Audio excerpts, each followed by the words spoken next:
ఏలూరు జిల్లా జంగారెడ్డిగూడెంలో మున్సిపల్ పారిశుద్ధ్య కార్మికులు అర్ధనగ్న ప్రదర్శనతో నిరసన తెలిపారు. ఆదివారం మున్సిపల్ పారిశుద్ధ్య కార్మికులు చేపట్టిన సమ్మెను 6వ రోజు యూనియన్ గౌరవ అధ్యక్షులు పసల సూర్యరావు ప్రారంభించారు. యూనియన్ అధ్యక్షులు బర్రె బాలరాజు మాట్లాడుతూ, కాంట్రాక్ట్ పద్ధతిలో పనిచేస్తున్న మున్సిపల్ పారిశుద్ధ్య కార్మికులను ప్రభుత్వం పర్మనెంట్ చేయాలని కోరారు. ప్రభుత్వం స్పందించి మున్సిపల్ కార్మికు సమస్యలను పరిష్కరించాలని డిమాండ్ చేశారు.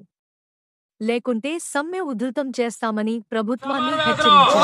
జిందాబాద్ జిందాబాద్ జిందాబాద్ జిందాబాద్ జిందాబాద్ కార్మికుల ఐక్యత కార్మికుల ఐక్యత సమానకి సమాన వేతనం సమానకి సమాన వేతనం ప్రభుత్వ ఉద్యోగులుగా కార్మికులందరినీ సమానకి సమాన వేతనం